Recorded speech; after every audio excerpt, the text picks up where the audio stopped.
You're listening to a Frequency Podcast Network production in association with CityNews. I'd like you to do me a favor. Take a look right now at whatever your favorite piece of modern technology is. It could be an iPhone, a laptop, a wearable device like a Fitbit, a video game system, a smart appliance like a refrigerator or an oven, whatever you like. Now take a real look at it. Is it pristine? Is it sleek and perfect? Does its design go to great lengths to appear as futuristic and streamlined as possible, even if that design has nothing whatsoever to do with its actual purpose? Even if that actual purpose is to, say, get filled up with literal decaying garbage every day. And that brings me to the Lomi, which is a device made by a Canadian company called Pella. It bills itself as a smarter way to deal with garbage.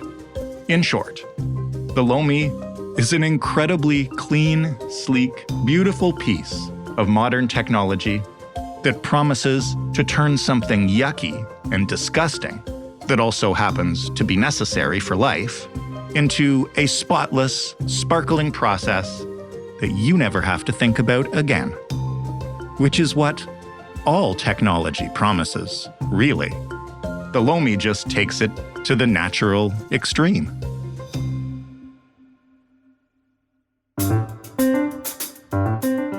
I'm Jordan Heath Rawlings. This is Interconnected on The Big Story, Part 4, When Technology Meets Death and Decay. Tynan Stewart is an independent journalist based in Fort Worth, Texas.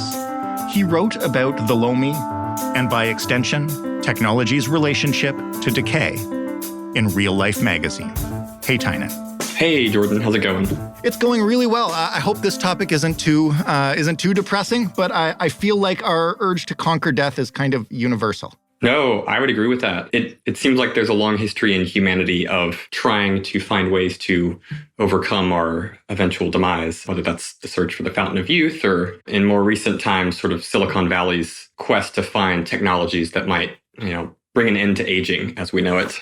Listen, we're all going to live forever in the metaverse. So we can start with that. But no, first, why don't we start with a gadget at the center of this? Because I found the way you drew the parallels in your piece to be fascinating. So maybe just first, describe the Lomi to me. What does it look like? Sure. I guess I'll first describe sort of how it's pitched by the company that makes it. So it is a home composting machine. I might compare it to a bread machine. It's a sort of a sparkling white appliance. There's not much on it, no screen, just a little button that you press to start the cycles. And it's used to dispose of food scraps that you generate from your cooking, right? And it's pitched to people who maybe live in apartments or in urban settings where they might not be able to otherwise compost their food. And the whole ethos is to divert sort of food waste that would otherwise go straight to the trash into perhaps a more eco-friendly direction. So they say that they're turning food scraps into dirt, I believe is the word they use. And they recommend that you put the dirt on your plants or put it in a green bin program or sort of throw it out. So that's sort of how they pitch themselves to their potential consumers. It's a composter, in other words. Yeah, exactly. So why would somebody use a Lomi instead of then just a regular green bag of compost or a green bin program or, a pile of mulch in the backyard? Like, what's supposed to make it different? So that's sort of what interested me about Lomi's pitch to, potential buyers. The marketing pitch that Lomi makes is that, look, food waste is sort of gross and smelly. If you put it in a green bin, it's going to rot within a few days and you don't want that sticking up your kitchen. So what we're going to do is we're going to take your food scraps, put it in this machine, grind it up, dehydrate it, and essentially do away with the smells that would come from, say, a green bin program. That's their pitch. Does that work? I don't think it works. I didn't approach this essay I wrote for Real Life magazine as a consumer expose. I didn't come out and say, hey, Lomi's a scam, don't use it. I do think that based on what scientists and people who are far more knowledgeable about the science of composting than I am, it does seem clear that what they're promising, sort of overnight transformation of food scraps into compost, doesn't seem biologically possible. What is that biological process? Leaving Lomi aside, like compost is supposed to stink and sit there, right? Like that's what it does. Right. Compost is, I guess as a basic overview, is when organic matter goes through a process of decomposition. Now that involves many things. So it involves microorganisms working on the food, and involves sometimes worms add to the process of the composting. And in certain situations, yeah, it does give off like a pretty major stink. Although I do want to stress that if you properly manage a normal compost pile and give it plenty of oxygen, it normally won't stink that much. But yeah, the Lomi really does seem to be an attempt to sidestep the things we would normally associate with, composting, sort of earthy smells and maybe some unpleasant smells. And I can see why people would want to avoid that. Sure. And I mean, that makes sense. But does what the Lomi produces, and look, I'm also not a consumer expert here, so I'm not trying to tell people to buy it or not buy it either. But I guess my question is does it do what it says on the box? Does it turn your organic waste into viable compost that will help your plants grow? What happens if I put the Lomi waste on my plants? Is it fertilizer? It's not clear to me whether it's fertilizer or not, honestly. And no, I don't think it accomplishes what some of its advertising claims have said it could, right? Like originally it was funded through a campaign, and the slogan of the campaign was turn your food waste into compost with the push of a button, right? I do not think it accomplishes that.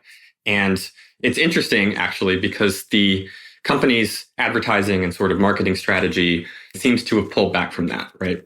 So now they say that it produces dirt, which is a more ambiguous term. I guess it's accurate because dirt is just sort of, waste product and it's all grimy and gritty. And that does seem to be what the Lomi produces. Whether you should put it on your plants, I don't know. I wouldn't put it on my plants. But it does not seem to produce the sort of quote unquote black gold that is so prized by gardeners. And here's where we're going to get into a little bit of the bigger picture and why we wanted to talk to you about, tech and death and decay in general. So who is this product for then, given that it's not going to produce like the viable fertilizer type of compost we're talking about?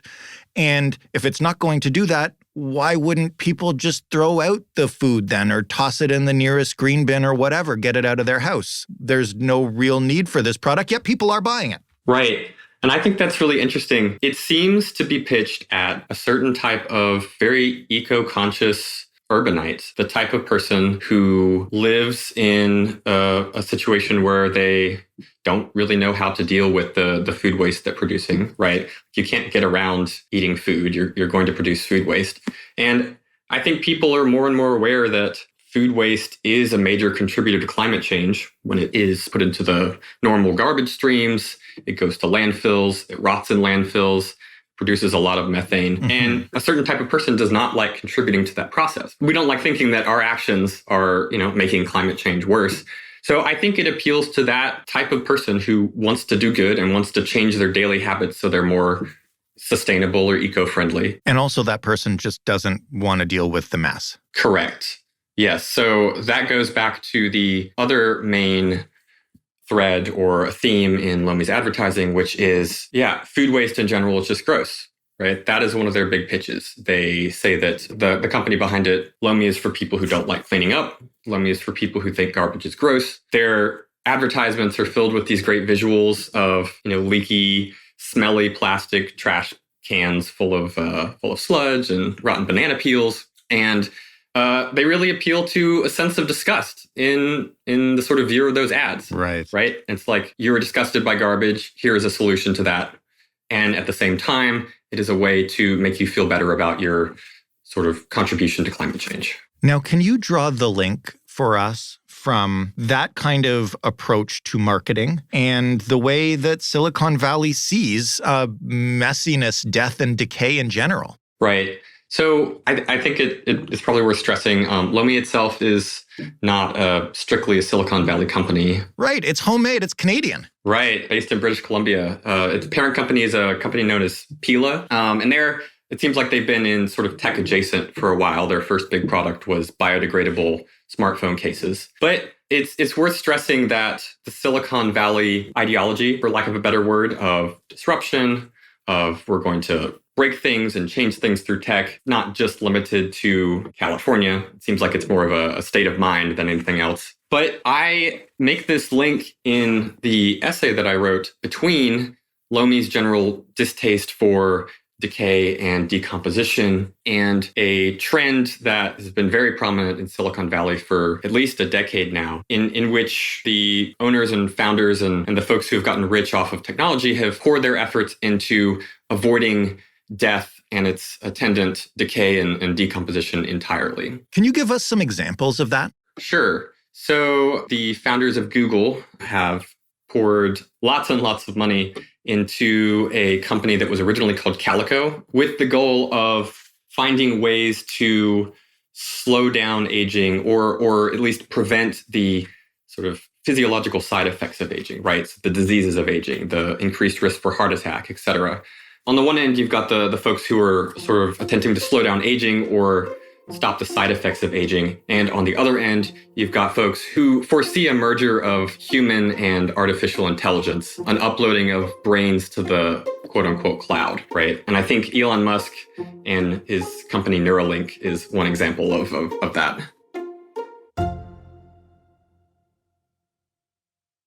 This is where it gets really interesting because one of the things you do is you point out this is not unique to like the 21st century cutting edge Silicon Valley. Like how far back does our rejection or attempt to overthrow death and decay actually go?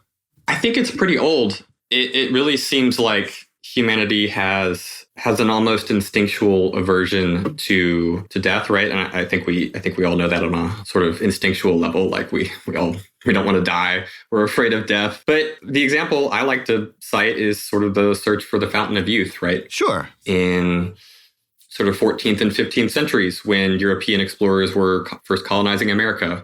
And even further back than that, the attempt to avoid death appears in all sorts of ancient Greek and even older myths and legends. I think possibly the oldest myth in its story in human history of Gilgamesh includes Gilgamesh attempting to unsuccessfully avoid death, right? So it seems like this impulse is very deeply ingrained in our culture or in our psyche or what have you. Beyond just avoiding death, though, there's also something there about avoiding the process of decay or degradation of the human body, right? And I think the compost example is a great one because anybody who's used or been around organic compost knows that, yeah, it can get messy, but that's the point, and that's what happens during the cycle of life and rebirth. And so many of the technological solutions that you just mentioned and that are also out there are not necessarily just trying to live forever, but trying to avoid the aging process and decay process entirely. Yeah, I'd say that's true. I mean, look, I understand the impulse, and I'm not even necessarily saying it's a terrible thing. I think it is very scary to human beings, especially maybe even younger human beings or human beings who haven't really started aging, to know that we are eventually going to break down. We are going to sort of lose control of our bodies that we value so much. And that's a very scary thing. So I understand where these sort of impulses to avoid it come from. At the same time, it does seem like we are in some ways, in the pursuit of this, I feel like we risk further alienating ourselves from our environments, from the ecosystems which sort of rely on, I used the image, which is not my original image, but the idea of the wheel of life, right? Like we cannot escape. And it seems like it may be a mistake to try to artificially divorce ourselves entirely from the sort of natural process of aging and life and aging and death. That's sort of where I land at the end of the piece. One of the images in your piece is the bucket on the farm post. Can you tell us about that and kind of what it signifies and how many people have that kind of bucket in their lives right now? Right. So I took that image from a very wonderful essay by the farmer and poet Wendell Berry. He's a writer based in Kentucky, and he very much practices what he preaches, so to speak, in that he writes a lot about localism and rural life and living more in harmony with ecosystems while also sort of maintaining his own farm, which he's done for decades. And in this essay, The Work of Local Culture, he has this really beautiful image of sort of really battered, he uses the word galvanized bucket that hangs on a fence post on his farm and has been hanging there for as long as anyone around him can remember. And he writes about the way that, leaves have fallen into the bucket and rain has fallen on it and other organic material has sort of accumulated, and slowly over time, this organic matter has decomposed into, I guess, what would we would call compost, but he refers to as humus. And I find it a very beautiful image, and I use it as essentially an inverse of Lomi. They are both human containers, right? And they both attempt to participate in this cycle of decomposition and death to produce something that we think is valuable, right? Some sort of compost as a result. But where the Lomi attempts to shortcut what we would probably think of as a sort of more natural or slow cycle, the bucket is working at a much slower timescale. And it's interesting because that is not even its purpose, right? Someone probably just left a bucket there and forgot about it. And slowly over time, nature has done what it does and incorporated the bucket into the ecosystem. To answer the second part of your question, whether or how many people have something like this kind of bucket in their lives, I don't know that too many of us do. I mean, I certainly don't. I live in a big city. I do have a yard, and I have been trying to compost, but I don't have anything that operates on that sort of very slow time scale. I perhaps I can only speak for myself, but it does not seem to me that many people have that sort of bucket in their lives. The last thing I want to talk to you about is what happens next? And, you're not a technology expert. I've talked to lots of them for this special week. I'm not a technology expert either. But I think one thing we can both agree on is that it keeps getting better. It keeps getting closer to what it sets out to achieve. You've described everything from the fountain of youth to up to where we are with some of our current technology. Eventually, somebody's going to be able probably to make something like a Lomi that actually makes compost, or at the very least to take an opportunity to try to upload somebody's consciousness into a robot or whatever. Like at some point, there's going to become an inflection point where people will have a choice of whether or not they want to embrace this. And are we even in touch enough now with death and decay to make an informed choice when we're given it? I don't want to make too many predictions about the future. One thing I will say is that if that sort of technological progress or innovation is achieved, let's say people are able to upload their minds to the cloud, or we do figure out how to extend human lifespan beyond its sort of present hard limit, I don't necessarily know that in itself is truly a bad thing. What I am worried about, though, is that this will take place in a world that is already extremely stratified along lines of wealth, class, race, etc. And I talk a little bit about this in the piece, but it does not seem plausible to me that the people who will sort of produce or control these technologies will necessarily want or even think to extend this to the rest of humanity, right? I genuinely do believe that Lomi sees itself as something that it wants as many people as possible to sort of buy its products, and it genuinely thinks it's doing good, right? So I don't want to lump Lomi or an eventual perfect countertop composter in with Silicon Valley tech billionaires who want to upload themselves to the cloud, but I do worry about this type of technology being introduced into a society that already has so many problems and in which existing lifespans are already so disparate, right?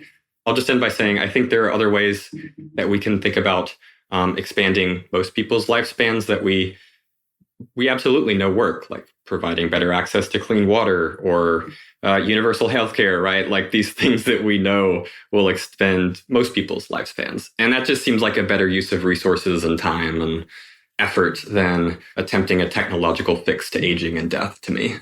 That's a great way to end it. And I'll just note as we close that while you were saying that, I went and looked up how much a Lomi was going for right now. And so they may want to save the world and they may want people to have them, but $499 US is not going to get a lot of people home composting, even if it did work, right? It's a bit pricey. Yeah, I mean, I'm not rushing out to buy one. Thanks so much for this, Tynan. Great chat. Yeah, I really enjoyed it. Thanks so much for the interest in my piece and for inviting me on. Tynan Stewart, writing in Real Life magazine. That was the big story. We have one more episode to go in this special series. I hope you're enjoying it. It is certainly helping me clarify my relationship to the modern world.